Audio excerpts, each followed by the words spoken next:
All right, now all jokes aside, this was a phenomenal game. Played by both of these two teams being Spain and Argentina. And Spain ultimately came away with the win 1-0 off of a Ferran Torres winner in the 106th minute. And what sounds crazy is this game was not close at all. Spain were dominating Argentina. Spain was by far, without a shadow of a doubt in my mind, the better team 20 times over. Spain were so much better in basically every facet of the game that it's not even really funny. Because Spain, offensively, were dominating, right? And you know what might be interesting is that you think about, the points that I'm making and what I'm saying here, that Spain were just dominating, right? How in the world would this game be 1-0 after needing a game winner in extra time? That is because Argentina, like they always have had, rely on individual brilliance to bail them out when their team, quite frankly, isn't good enough. And today was just a case of Emiliano Martinez bailing them out, as he had the world record for the most amount of saves in a World Cup game. Not the world record, but I guess so. Where he had, I believe, 11 saves in this game, and a few of them were like legitimately good chances. And one of them in particular was what would have been maybe the most storybook moment was a Lamine Yamal, his patented left foot bending to the right shot, and Martinez was able to save that right as stoppage time was dying out at the end of the, at the end of the full 90. And what's interesting in this game was you had Spain dominating in the way that I'd kind of talked about in the previous video, but I didn't, expect that to be this much of a domination. Where in the midfield department, they usually like to have it broken up into a few sections, where you have your defensive midfielders who step up, and your attacking midfielder and Olmo who steps down.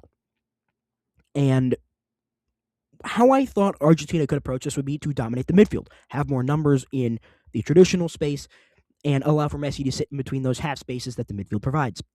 That was not possible. Spain's midfield was fluctuating like crazy. They were playing a higher line as they usually do, but they were just so much better on the ball, and they were just fantastic. I mean, Argentina could not get anything going because they were just full stop terrible. They were terrible in this game. And I think what really illustrates that fact is that they had used 2 of their 3 substitution windows before the 60th minute. And they had a sub prepared in the, I believe this 62nd minute. They thought about making a change, but they, went against it. Meaning they would have used all of their subs before the 65th minute hit. I think that illustrates how bad Argentina was. Their offense was non-existent. It just didn't exist. They were not good one bit.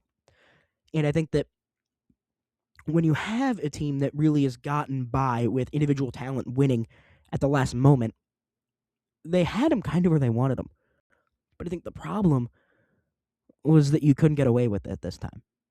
Spain was by far the more talented team because looking at the lineups, the only player who I would have taken from Argentina over or with to the other side would be maybe Emiliano Martinez. He was the only one who was better. Even Lionel Messi wasn't that great. I mean, even he was just as good in my opinion as Mikel Oyarzabal.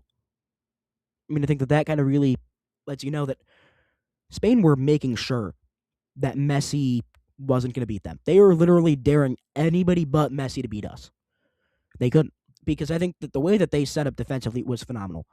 The way that they were able to go on mismatches and get it to where you'd have Lamine Yamal isolated. And I think Lamine Yamal played a fantastic game. I know he didn't have a goal. I know he didn't have a goal contribution. But the way that he was able to draw defenders' attention, the gravity that he created, the ability where he was a phenomenal dribbler in this game, his pressing. I had said that I don't think he's going to press insanely hard. I was wrong.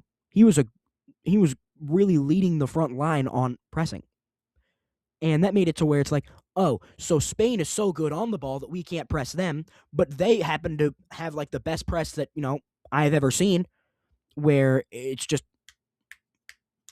going crazy with the amount of um intensity and ferociousness that they're bringing. Yeah, Spain were dominating here.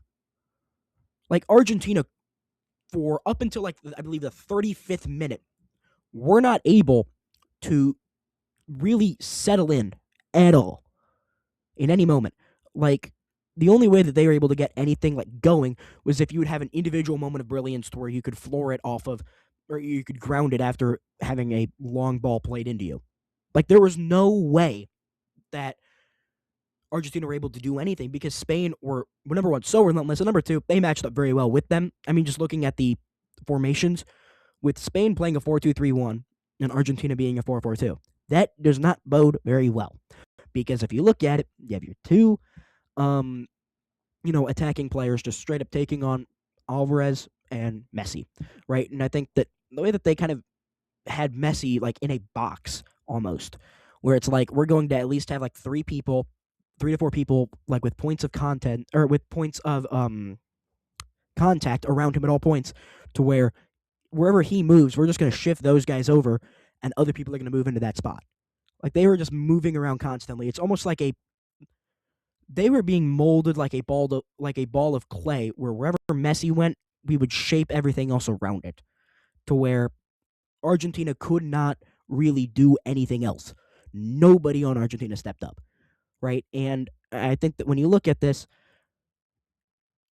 I don't know how Argentina were able to get it to make it a game, because when I'm listing off all of the stats about this game, total shots 20-2, and those final two came in like the last like 2 minutes of extra time.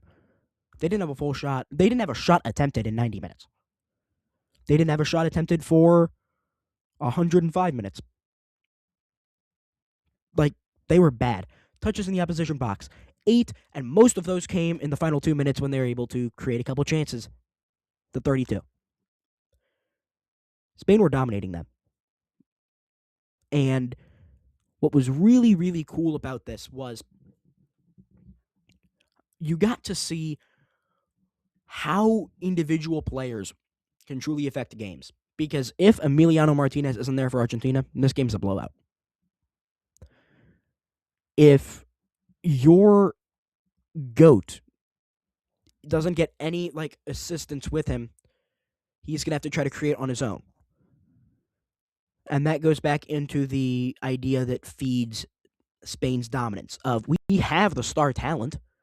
Our star talent is just built better with the talent around him. Our team is built better. Our team isn't old.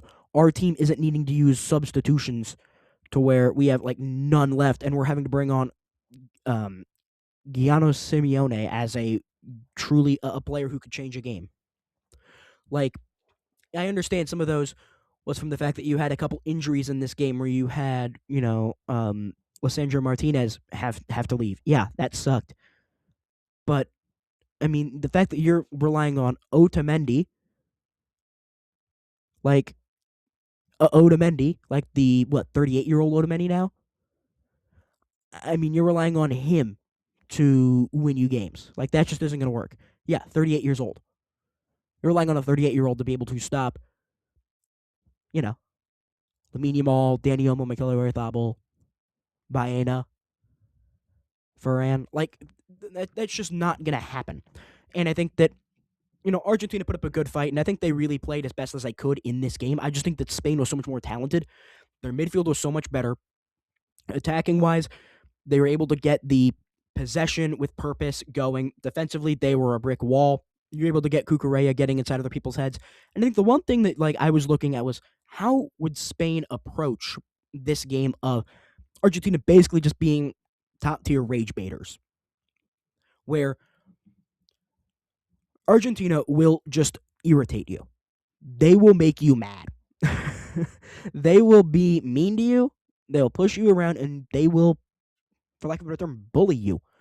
into submission towards the end of the game, you're feeling it a bit. That wasn't the case here. Argentina were getting pushed around.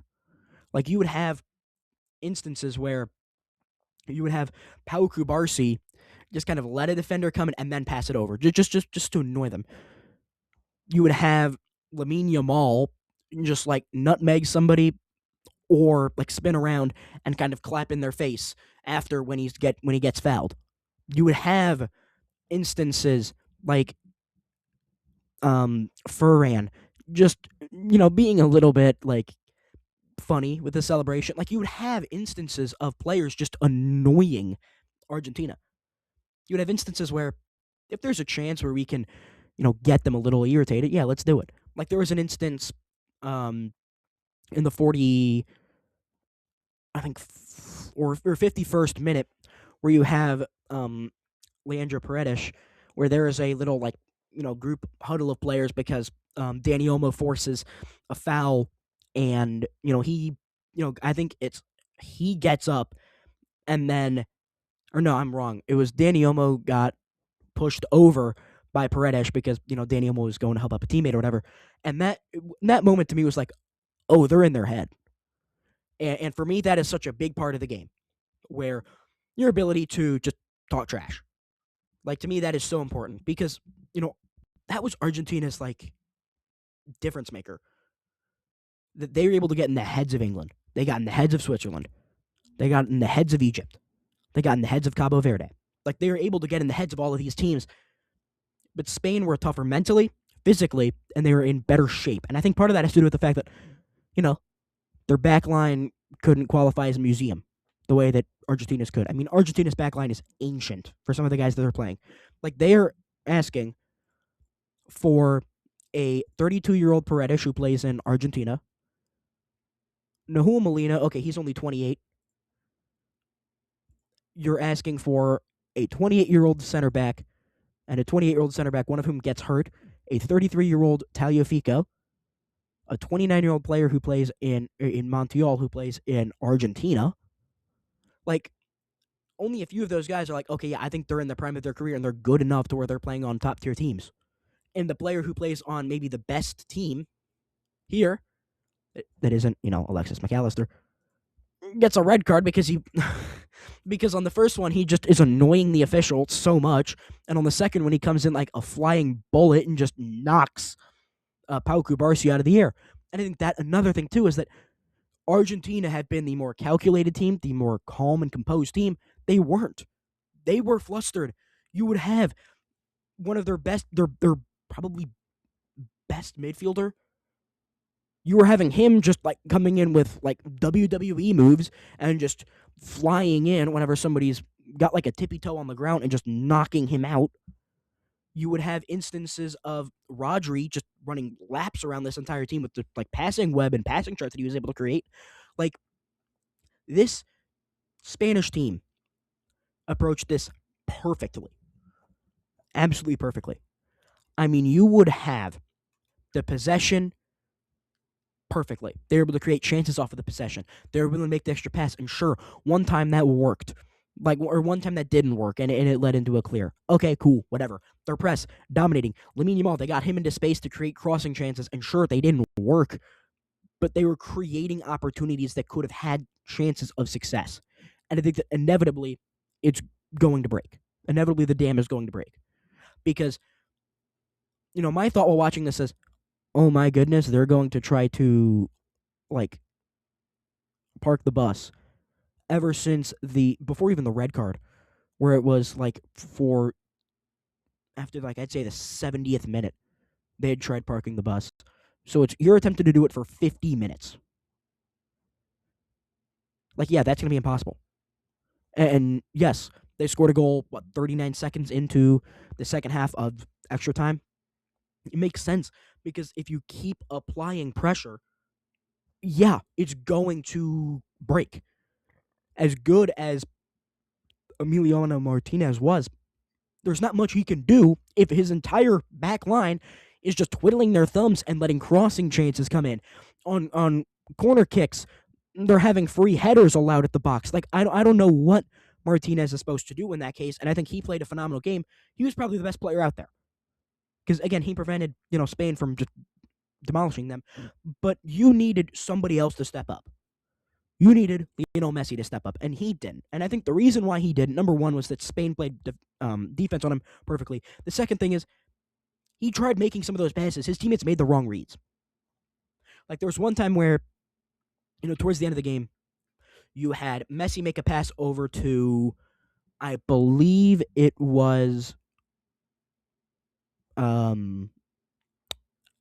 boy, I believe that it was like, I think to Molina, to where you had him just playing a little two-man game here, dish it back down low, and then try to go up on a kind of like Messi's here, makes the pass, and then try to hit him with the pass over. Instead, the pass goes all the way out here to McAllister because Messi was going forward on a run. Like, they were just out of sync. They were just disjointed, and things weren't working. Because you would have, like, Julian Alvarez running like crazy to try to make chances work. And my initial thought was, why in the world was the guy who won you the game last time not out there? Why was Lautaro Martinez not out there? He's your team's best goal scorer. He's willing to press. We know that he's a capable player. Why is it that you're subbing him off for Senesi in the 102nd minute because you're playing for penalties? Why is it that you have Guillermo Simeone coming in for DePaul? I understand DePaul played poorly, but I would prefer you just go to like a 4-4, like a 4-3-3 almost, and you just kind of, if you can put Alvarez on the wing or something. Like, I did not like this approach that Argentina took. I think, yes, they maximize the quality of their players, but I think that at some point you have to try to, think outside the box, and I don't think they did. I think that they tried making adjustments. I think that, quite frankly, this was bound to happen, but I would have liked to have seen a better player play in the case of Lautaro Martinez, because you can't tell me that Marcos Senesi, Guillermo Simeone, Facundo Medina, Nahuel Molina, Leandro Paredes, and Nicolas Otamendi. Although Otamendi, I will give him a pass because that was due to an injury. But you can't tell me that those 5 players are better, at least just as soccer players, than Lautaro Martinez. Like, you can't tell me that's the case. And if you look at the quality as well in the substitutions, Pedri to Otamendi, be serious. The goal scorer to the team, to all of the other substitutions who didn't even create many good chances. In fact, you had Guillermo Simeone, who had a chance. He had the best chance of the game for Argentina, and he missed. Right? The entire Spanish bench was so much better. Realistically, Spain were the better team. They won. Kudos to them. And, it does, suck seeing, Lionel Messi cry, which I will probably post a video tomorrow, very similar to the one that I made about Ronaldo. Just talking about like legacy, all that type of stuff, because I think it's very important to not let recent events affect how these players are viewed. I think that I think the player who you can do that for is Messi instead of Ronaldo, simply because of the way that they perform at this age. But I do think that it's very interesting how Messi was almost turned into like a kick and run type of player, where we're gonna have him try to rush past the like Spanish center backs to try to create goal scoring chances. Like, that was never gonna work. And I think that it sucks that he was neutralized if you're an Argentinian. But I do think that the way that this team fought was brilliant. Like, this, they played with pride, and I think that doesn't mean much in the moment, but I think that will allow you to look back on this campaign in time. And I also think that the way that they played was truly remarkable to see. It was inspiring watching this Argentinian team. And so if I'm giving, a message, for Argentina and what can you do going forward, just keep going. I mean, I think that your next best player is already here in Julian Alvarez, which, first off, Atletico, let it happen, please. But I think that they still are a talented team. It's just their most talented players are all older. I think that this team is going to have their younger players hopefully step up. Moving forward, I don't think Argentina is going anywhere. I do think that, Argentina could be a very real contender for next year, or for next tournament's World Cup. And then for Spain, my final closing thoughts here, you won the World Cup. So who cares? You know, who cares? Who cares about the future? Who cares about whatever? And this team has a very real chance of running it back because their best player in this game, Rodri, yeah, he's a bit older, but he's only going to be 34. That's not impossible for a midfielder who plays the way he does. Danny Olmo, 32, not impossible. Mikel Oyarzabal, 33, not impossible. Baena, 28, fine. Lamine Yamal, 23, fine. Fabian Ruiz, yeah, 34, okay. Oh well, we just have Pedri waiting in the wings. You know, he's an old guy. He's 23. Right? Ferran, if he takes a step up, if Oyarzabal slows down, 30. Cool.